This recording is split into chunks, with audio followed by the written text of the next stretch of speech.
నమస్తే. Welcome to AITV. ఈరోజు మనతో పాటు స్టూడియోలో ఉన్నారు ప్రముఖ అంటే ఎలా చెప్పాలంటే ఈయన అంటే నారసింహుని బిడ్డ అని చెప్తా ఉంటారు. అదేవిధంగా సీతమ్మ గారి తనయుడు మన డాక్టర్ రాఘవ శర్మ గారు మనతో పాటు ఉన్నారు. ఈయన రాజకీయ అంశాల మీద అదేవిధంగా ఏదైతే జరుగుతుందో దాన్నే చాలా నిక్కచ్చుగా నిర్భయంగా చెప్పే ఏకైక వ్యక్తి రాఘవ శర్మ గారు దాదాపుగా అంటే మన నరసింహుని యొక్క ఆయన ప్రేమించి ఆయనతో పాటే ఆయనే నా దైవం అన్నట్టుగా ముందుకెళ్తున్నటువంటి వ్యక్తి. బట్ ఏదైనా అంశం ఉంటే దానికి స్ట్రైట్ అండ్ ఫార్వర్డ్గా చెప్పే అంశాలు ఆయన ఎంచుకుంటారు, అవే చెప్తారు, అవే జరుగుతాయి అనే అంశం మీద ఆయన ఒక దృష్టి కేంద్రీకరించినప్పుడే అదే ఆయన కరెక్ట్గా చెప్తారు. కాబట్టి మనం ఇప్పుడు ఈరోజు ఉగాది గురించి అడగాలనుకుంటున్నాం. ఉగాది అసలు నిజంగానే మరి ఈ రాశులు కానీ తర్వాత కొత్త సంవత్సరంలో ఈ ఈ రాశి ఫలాలు ఇవన్నీ కూడా కొంతమంది నిజంగా ఉంటాయి జరుగుతాయి అని చెప్పి అంటుంటే దానికి భిన్నంగా శర్మ గారు అసలు రాశుల గురించి ఏం ఉండదు అంత హంబక్ అని అంటున్నారు. సో అసలు దాని గురించి ఏం చెప్తారు, అసలు ఈ ఉగాది సంవత్సరం గురించి ఆయన ఏం చెప్తారో ఆయన మాటలు తెలుసుకునే ప్రయత్నం చేద్దాం. సార్ రాఘవ శర్మ గారు నమస్తే. శుభాశీస్సులు అన్న. సార్ ఇప్పుడు అంటే అంటే మనం క్రోధినామ సంవత్సరాన్ని మనం వదిలేసుకుని ఇప్పుడు విశ్వ వసునామ సంవత్సరం అంటూ కొత్తగా మనం కొత్త సంవత్సరంలో అడుగు పెట్టబోతున్నాం ఉగాది పర్వదినాన. సో మరి ఏంటి సార్ అంటే రాశి ఫలాల మీద మరి చాలా రకాలుగా అందరూ రాశి ఫలాలు, నా రాశి ఎలా ఉంది, నా రాశిలో ఆదాయం ఎంత, వ్యయం ఎంత, అదేవిధంగా అవమానం ఎంత, రాజ్యపూజ్యం ఎంత, ఇలాంటివన్నీ కూడా వాళ్ళు తెలుసుకుని ఒక ఆతృతలో ఉంటారు. నిజంగానే కొంతమంది అన్నీ బాగున్నప్పుడు చాలా చాలా హ్యాపీగా సాటిస్ఫై అవుతారు. కొంతమంది ఏమో అరే నాకు ఇది తక్కువ ఉంది, ఇది ఇలా జరిగిందా, అలా జరిగిందా, ఈ గ్రహాలు ఇవన్నీ కూడా ఏంటి అన్న ఫీలింగ్లో ఉంటారు. సో నిజంగానే మరి ఏంటి మీరేం చెప్పాలనుకుంటున్నారు స్వామీజీ?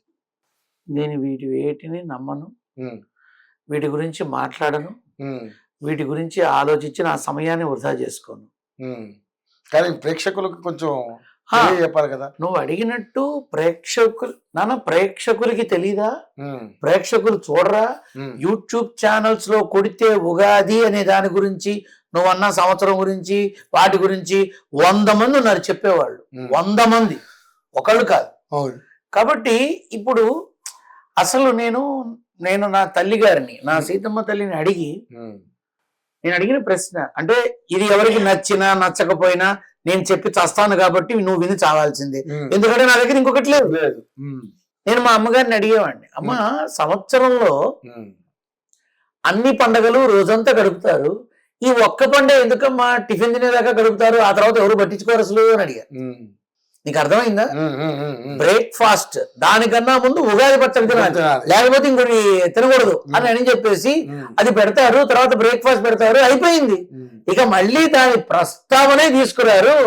తాతయ్య వాళ్ళు వీళ్ళు మాత్రం ఈ పంచాంగాలు పట్టుకుని చూస్తారు, ఏవో చూస్తారు, అందరూ పుస్తకాలు చూస్తారు లేదా టీవీ చూస్తారు, అంతకు మించి ఏమి చూడరు. ఈ సంక్రాంతి లాగా, వినాయక చవితి లాగా, శ్రీరామనవమి లాగా, కృష్ణాష్టమి లాగా అంటే సంక్రాంతి 3 రోజులు చేస్తారు, మన శ్రీరామనవమి 5 రోజులు చేస్తారు, వినాయక చవితి మండపాలు వేస్తారు, 9 రోజులు, దీపావళి టపాకాయలు కాలుస్తారు, దసరాకి నవరాత్రులు చేస్తారు. కానీ ఒక్క ఉగాదికే ఎందుకమ్మా టిఫిన్ తినడంతోనే అయిపోతుంది అని అడిగా. నాన్న ఏ పండుగలు ఎప్పుడు చేసినా ఎన్ని రోజులు చేసినా అసలు మూలం ఇది. ఇక్కడ మనిషి తెలుసుకోవాల్సింది ఏంటంటే ఉగాది పచ్చడి మానుష జన్మకి చాలా అర్థం పడుతుంది. ఎలా?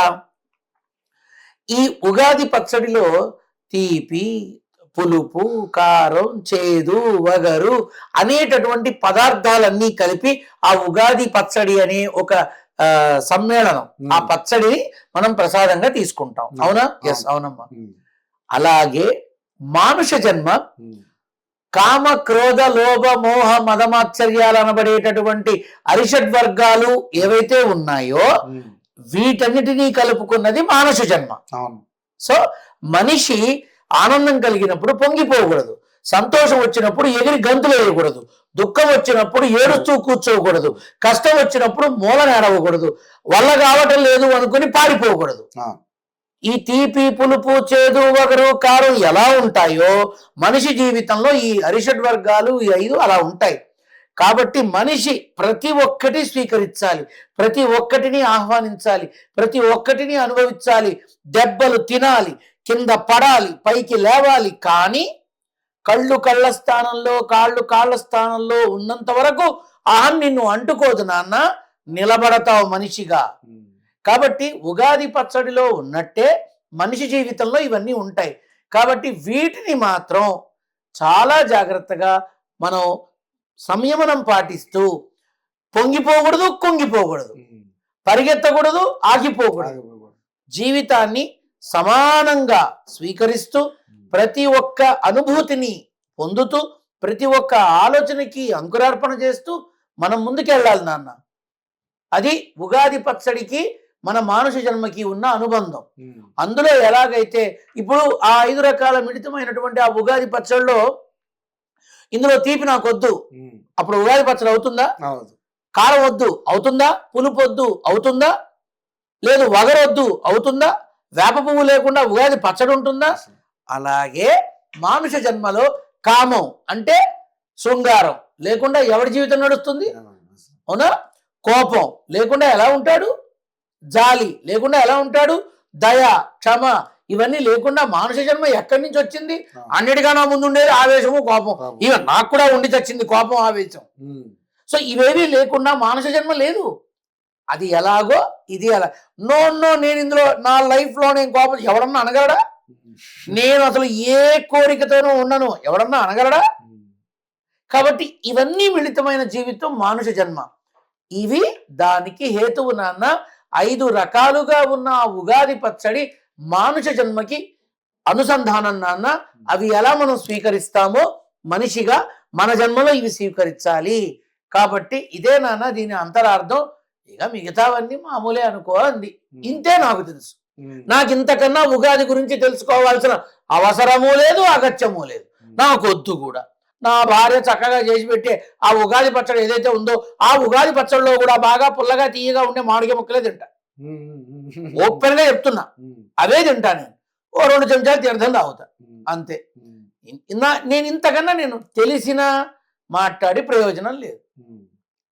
నన్ను మెచ్చుకోవచ్చు, మెచ్చుకోకపోవచ్చు, కానీ ఇది నా వరకు. చాలా మంది ఆస్ట్రాలజర్లు పంచాంగ శ్రవణం అంటూ పంచాంగాన్ని పెట్టుకుని ఈ రాశి వారికి ఈ విధంగా ఉండబోతుంది. మరి 12 రాశులు ఎట్లా ఉన్నట్టు, మరి ఎట్లా వాటి గురించి ఏమని చెప్పాలి? ఒక అపార్ట్మెంట్స్ లో 12 ఫ్లాట్లు ఉన్నట్టే, ఒక గైడెడ్ కమ్యూనిటీలో 12 విల్లాస్ ఉన్నట్టే. ఏముంది అందులో? నువ్వు కనకారావు పంచాంగం తీసుకురా, సుబ్బారావు పంచాంగం తీసుకురా, అప్పారావు పంచాంగం తీసుకురా, 4 పక్కన పెట్టు. అందులో ఏ ఒక్కటన్నా ఒకటిగా ఉంటుందా? ఒక్కొక్కటి రకరకాలుగా ఉంటాయి. అంతేగా. మళ్ళీ ఛానల్స్ లో పెట్టు. ఈ రాశి గురించి ఒక రాశి గురించి ఈయన ఒకటి చెప్తాడు, ఆయన ఒకటి చెప్తాడు, ఇంకొకటి చెప్తాడు, ఈయన ఒకటి పరిష్కారం చెప్తాడు, ఆయన ఇంకోటి చెప్తాడు. జరుగుతున్నాయిగా. నన్నే అడిగిన వాళ్ళు ఉన్నారు, ఒకే రాశి గురించి రకరకాలుగా చెప్తారు ఏంటంటే గురువు గారు. ఎవరో తెలియదమ్మా అంట. ఎందుకని? ఈ రాశులు, గ్రహాలు, నక్షత్రాలు నమ్ముకొని నేను బతకట్లా. నారసింహుడి బిడ్డగా సేవ చేసుకొని బతుకుతున్నా. అవి నాకొద్దు. నేను వాటిని విమర్శించను, ప్రశంసించను, ఆలోచించను, పట్టించుకోను. వాటి మీద జీవనాధారం చేస్తున్న వాళ్ళందరూ కూడా బాగుండాలని కోరుకుంటా. మనిషిగా నేను చేయాల్సిందంతే. నాకు జ్యోతిష్ శాస్త్రం తెలియదు, వాటి మీద పట్టు లేదు, వాటి మీద అవగాహన లేదు, అసలు ఇంట్రెస్టే లేదు. ఇంకెందుకు నాన్న నాకు అసలు జ్యోతిష్యం అంటే ఉందా అనేది? ఉంది అంటారు కొంతమంది. నాన్న జ్యోతిష్యం ఉంది, హస్త సాముద్రికం ఉంది, అంజనాలు వేయడం ఉంది, అబ్బో రకరకాలుగా ఉన్నాయి. ఎవడి విధానం వాడిది, ఎవడి వ్యాపారం వాడి. ఇప్పుడు నాకు ఒకటి చెప్పు, రుద్రాక్షలు అమ్ముతారు, రాళ్ళు రప్పలు, సారీ ఏమనుకో బాకు డైలాగ్ వచ్చేసింది. ఈ ఆ రాళ్ళని ఈ రాళ్ళని రంగురాళ్ళు అమ్ముతారు. గోమేధికమో పులిమేధికమో ఏనుగు మేధికమో అమ్ముతారు. అవునా? జాతకాలు చెప్తారు. అవునా? పాచికలు వేస్తారు. అసలు వీళ్ళంతా వాళ్ళ కొట్టు తెరవగానే ఫస్ట్ చేసే పని, ఒకడు గాయత్రి దేవికి దండం పెడతాడు, ఒకడు సరస్వతి దేవికి దండం పెడతాడు, ఒకడు లక్ష్మీదేవికి దండం పెడతాడు, ఒకడు వినాయకుడికి దండం పెడతాడు, ఒకడు ఏకంగా శ్రీ మహావిష్ణువునే లేపుతాడు పైకి. ఈ రోజు నా వ్యాపారం బాగుండేలా చూడు, ఈ రోజు నాకు 4 డబ్బులు వచ్చేలా చూడు, ఈ రోజు 10 మంది వచ్చి నా దగ్గర చెప్పించుకునేలా చూడు, ఈ రోజు నీ కనకధార కురిపించు. అందరూ భగవంతుని పట్టుకుంటారుగా. నాన్న ఇంకొకటి చెప్తున్నా, రుద్రాక్షలైనా రంగురాళ్ళైనా ప్రముఖుల దగ్గరికి వెళ్ళి వాళ్ళకిచ్చి ఫోటోలు దిగి మాన్యమాల్లో పెట్టడం జరుగుతుంది. అవునా? అవును. వీళ్ళు ఇవ్వడం వల్ల వాళ్ళు పెద్దవాళ్ళు అయ్యారా? వాళ్ళతో ఫోటో దిగి వీడు డబ్బులు సంపాదిస్తున్నారా? ఒక్కసారి ఆలోచించాలి అందరూ. కరెక్టే. ఏ మణిమకుటాలు పెట్టుకుంటే సచిన్ టెండూల్కర్ ఆ స్థాయికి వెళ్ళాడు, ఏ వజ్ర వైడూర్యాలు పెట్టుకుంటే ధోని ఆ స్థాయికి వెళ్ళాడు. కష్టంతో పైకొచ్చాడు చిరంజీవి, కష్టాన్ని నమ్ముకొని వచ్చాడు కళ్యాణ్ బాబు, తన సంకల్పానికి ప్రాణం పోశాడు కేసీఆర్, నా మీద నాకు నమ్మకం ఉందన్నాడు రేవంత్ రెడ్డి. ఎవరు ఏం చేశారు నాన్న? కరెక్ట్. కాబట్టి ఇక్కడ నేను చెప్పేది ఏంటంటే, ఆందోళన, పిరికితనం, భయము, బెదురు, ఆదుర్ద ఇలాంటివి సొమ్ము చేసుకునే పనిలో చాలా మందే ఉన్నారు. దీని గురించి నేనేం మాట్లాడతా? కాబట్టి నువ్వు అంతెందుకు దినఫలాలు అంటారు, వారఫలాలు అంటారు, వారఫలాలు అంటారా? ఈ పంచాంగం తీసుకొచ్చి పేపర్లో వేసిన దినఫలాలు పెట్టు, ఒకలాగా ఉంటాయా? ఒకే రాశి, ఒకే నక్షత్రం, ఒకే గ్రహం, ఒకే డేట్ ఆఫ్ బర్త్, ఒకే టైం ఆఫ్ బర్త్ ఉన్న వాళ్ళవే ఒకలాగా ఉండవు. అసలు కొంతమందికి అవి కూడా ఉండవు. ఏం బాగుండలేదు వాళ్ళ జీవితాలు? నా దగ్గరికే వచ్చారు బోల్డ్ మంది. కాబట్టి వాటి ద్వారా బ్రతుకుతున్న కొన్ని వేల కుటుంబాలు సంతోషం, వాళ్ళందరికీ జీవనాధారం అయింది, సంతోషం. నేను ఇంతే అనగలను. నాకు వాటి అవసరం లేదు. నా నారసింహుడు నాకుండగా నాకెందుకు నాన్న ఇవన్నీ? ఒక్కటే, నువ్వు సరే మీరు ఇప్పుడు ఈ విధంగా మాట్లాడుతున్నారు కదా, ఆ విధంగా వాళ్ళు చేయడం అనేది ప్రజలు మోసం చేసినట్టే కదా. మరి వాళ్ళ బతుకుతం కోసం ప్రజలు మోసం చేస్తున్నారు. నన్ను ఒక్క మాట చెప్పనా, ఏ జ్యోతిష్య శాస్త్ర పండితుడైనా నువ్వు ఇచ్చే date of birth, time of birth, place of birth, జాతకము, కుండలి ఏవైతే ఉన్నాయో అవన్నీ పెట్టి, నువ్వు ఇచ్చినవన్నీ పెట్టి రైట్, ఓకే, బాగుంది, ఇది సంగతి అని చెప్తారు.